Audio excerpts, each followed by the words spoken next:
ay ang sikat na miyembro ng SB19, si Stel Aero. Ano yung lumulutang ngayon na parang kiniingitan na siya ng mga miyembro ng grupo nila ng SB19? Let's go!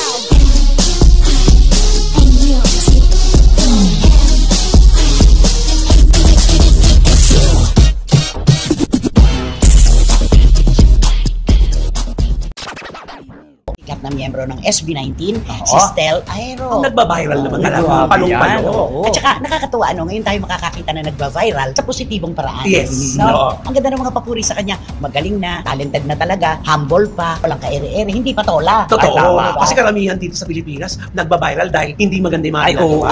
Madalang lang ang mga nagba-viral magaganda. At isa siya sa ilan. Yes.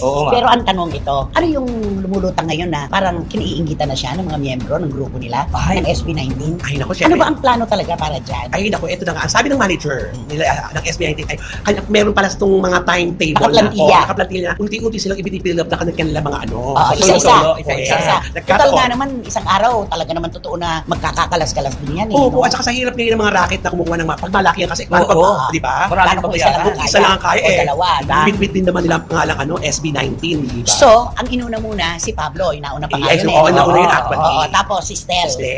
Pero nakakatuwa si Stel, doon mo mababasa yung mga sinasabi ng mga kababayan natin. Iba talaga yung dating yung imahe. Ang bait-bait ng itsura niya. Tsaka marespeto siya sa kanyang mga kasamaan sa trabaho, lalo na sa mga tagahanga. Totoo. Nabigyan kasi siya ng pagkakataon makilala natin. Hindi katulad ng pinakanta mo lang, wala na. Ito kasi nung pinakanta, nag-viral, naungkat ang kanyang katauhan. At saka maganda yung sa kanya, may komunikasyon siya sa mga fans, sa mga kasabayan, di ba? Yun, ikaw ba gusto mo mag-solo na talaga true and true itong si Stel? Alam mo, nung una pa yan, naano ko na yan, di ba grupo yan sila? Kasi ang tinuportray nila nung Korean parang gano'n, mga lookalikes. Ngayon, nung bandang huli, parang umangat ngayon si Pablo, pero mas lalong umangat si Stel at siya nga ang kinuha doon na isa sa mga judge doon sa The Boy. Kasi siyempre, kinuha siya, di ba? Para magiging judge sa The Boy. Okay. Tapos ayun na nga, di ba, bandang huli, parang bigla na lang tayo nagulat. Guest pala siya ni David Foster. Alam mo yung kay David Foster, talaga may nangyayari sa mundong ito na hindi mo hinihingi, pero nagkakataon na para pala sa bentahe mo. Isipin mo, wala siya sa lineup ng mga guests. Biglang nandoon siya nung gabi na yon at sinabi ni David Foster na hindi sa lahat ng pagkakataon ay magagawa mo yung song na yan. Why don't you do it now? Sabi niya, why don't you do it tonight? Parang gano'n, tinan mo, yun na naging dahilan, you all by myself. Ang galing. Diba? Para sa kanya talaga, naniniwala ko na talaga para sa kanya. Yan yung mga tinatawag na blessing in disguise. No? Destiny. Oo, hindi natin alam, pero may mangyayari at may darating na magdadagdag pala sa ating imahe at sa ating reputasyon. Yun, di ba? Kinaugan niya sa all by myself. Di ba, napasigaw pa nga si David Foster ng wow. Di ba, pero may isang female singer noon dati na pinakanta niya rin. Parang hindi niya nagustuhan yun eh. Magaling naman kumanta. Ay, yung isa na naging guest niya. Doon sa kanyang show. Doon din nung gabi rin na yun? Hindi, nung una siya nag-show sa Soler. Alam ko si Morissette Amon, pinuri niya. Ayun ba siya sayo mo? Pero hindi masyado. Pinuri niya, pero hindi katulad kay Stel na talagang napasigaw siya ng wow! Ano yung sigaw? Wow! Ganun talaga. Bigay na bigay. Bigay na bigay niya. Alam mo, itong batang ito, mas malayo pa sa kanyang pinapangarap ang mararating niya. Huwag lang siyang pagbabaguhin ng popularidad, ng pagyaman, dahil kikita siya ng todo-todo, di ba? Kaya huwag lang sanang pagbaguhin kasi sayang yung oportunidad. Nasa kanya na ang lahat. Nakakasayaw, nakakanta, nakakapagpagrupo. Alam mo, hindi mo sumasapaw. At saka gusto ko yung sagot niya na hindi daw niya pinepersonal at hindi siya naapektuhan sa sinabi ni Aling Raquel na pagkukumpara sa kanila ni Charis Pempenko na Jake Cyrus na ngayon. Ang sabi niya, okay lang po yun, siya naman kasi ang nanay. Ganun talaga ang nanay kapag ang nakataya na yung anak. Ako rin naman po sa nanay ko, ako ang pinakamagaling. Totoo. Di ba pinaganda? At saka respeto yung sagot.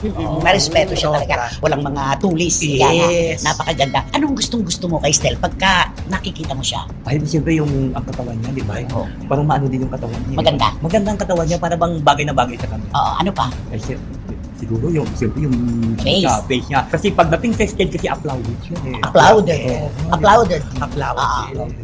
siya. Okay, tapos siyempre, siyempre, hindi mo akalain na ganun ka gwapo siya, ganun ka tapos may talent pala siya. At saka yung galaw. Ang galing na ng galaw. Pagka nga napapanood ko yung SB19, hinahanap ko siya talaga. At tinitingnan ko, iba. May datingan talaga na siya lang ang makagagawa. Diba? Kung sakali man po na totoo yung mga kwentong lumalabas ngayon sa social media, media na kinaiingitan na siya ng ibang miyembro ng SB19. May kani-kanyang plantilla naman po pala ito. Bawat isa sa kanila ay bibigyan talaga ng pagkakataon na mag-shine. Yes, yun, totoo.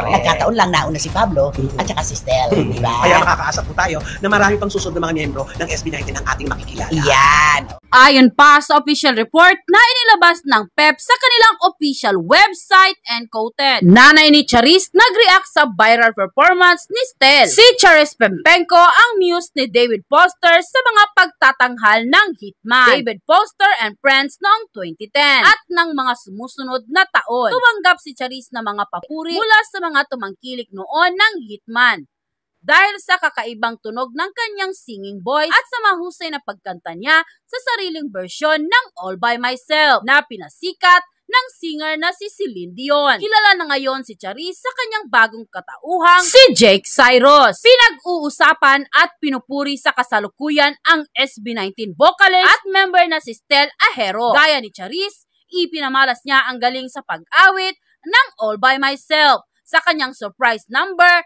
sa Hitman na itinanghal sa Araneta Coliseum noong Hunyo 18, 2024. Raquel Pempenko reacts to Stel performance. Ang mga papuring natatanggap ni Stel ang rason kaya hindi napigilan ni Raquel Pempenko, ina ni Charis, na pabirong magkomento tungkol dito. Facebook post ni Raquel ngayong Biyernes ng umaga, Hunyo 21, 2024. Publish as is. Gulatin mo din mga tao. Mag-Charis Pempenko ka ulit. Hahaha, joke lang. Pero in fairness, magaling si Stel Ahero. Malajed Madela din. But still, don't compare with Charis. May pakiramdam si Raquel na may mga hindi papabor sa opinyon nito, kaya inuunahan na niya ang kanyang bashers. Publish as is. Oops, just saying lang ha, it's my own opinion. Dadami na namang bashers ko. Peace yo! Inaasahan ni Raquel na posibleng pag-initan siya muli ng netizens. Noong 2023, binatiko siya nang sabihin niya ang saloobin tungkol sa pag-awit ni Morissette Amon ng I Will Always Love You at I Have Nothing sa Hitman David Foster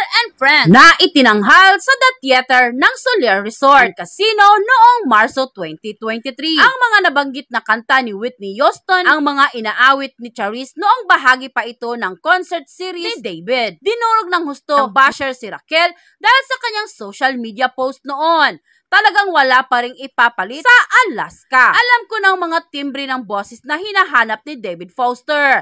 Sinabi ko naman inyo noon pa, nag-iisa lang ang boses na yan. Kahit kanino mo pa ipakantay ang song mo, di mabibigyan ng hustisya. No ghost bang, no standing ovation, nothing compares. Nag-iisang legendary ng Pilipinas, si Charis Pempenko. Stel Ahero, ikinumpara kina Charis at Jed Madela. Ipinagdiwang ni SB19 member Stel Ahero ang kanyang ika-29 kaarawan noong Hulyo 16, 2024. Ang mainit na pagtanggap sa kanya ng mga nanunood ng Hitman David Foster and Friends sa Araneta Coliseum noong Martes, Hunyo 18, ang isa sa mga hindi malilimutang regalo na kanyang natanggap. Stel steals the show. Ang Hitman ang matagumpay na concert ng Canadian musician at songwriter na si David Foster. May espesyal na partisipasyon dito ang kanyang asawa, ang American Idol runner-up na si Catherine McPhee, ang R&B and pop group na All for One, at ang singer-songwriter na si Brian McKnight. Kasama rin sa Hitman ang Filipino singers na sila Joaquin Garcia at JB Decena,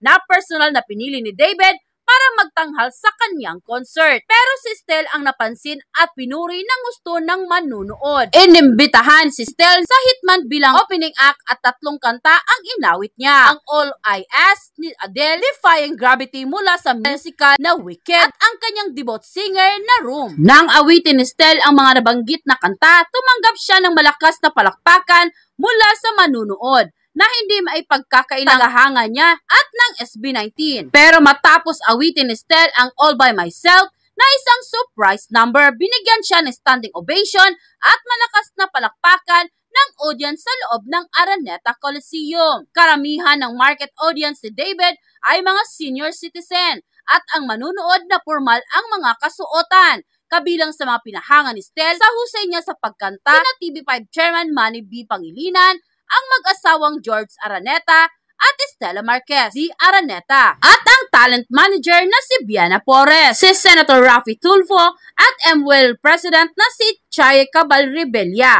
at ang executive ng iba't ibang malalaking kumpanya sa Pilipinas. Still being compared to Charis. Nakita ng mga nanunood ng Hitman na may kakayahan si Stel na maging kaboses si Celine Dion at ang King of Pop na si Michael Jackson nang kantahin niya ang All By Myself at ang Room, respectively. Ang hindi malilimutang pagtatanghal ni Stel sa Hitman ay isang dahilan kaya naalala ng manunood si Charis na maraming beses nakasama ni David sa Hitman at nakatanggap din noon ng mga papuri dahil mahusay na pag-awit niya ng All By Myself. May mga nanghihinayang kay Charis dahil malaki na ang epekto ng singing career nito ng kanyang desisyong yakapin ang katauhang Jake Cyrus. Walang dapat panghinayangan ang mga nakakaalala kay Charis dahil higit na masaya ito sa kanyang piniling desisyon. Dahil sa mataas na timbre ng boses ni Steve, may mga nagkumpara rin sa kanya kay Jade Madela. Hindi dapat pagkumparahin ang dalawa dahil may kanya-kanya silang katangian sa pagkanta. At bilang mag-aawit, si Jade ang isa sa mga inspirasyon ni Stel na hinahangaan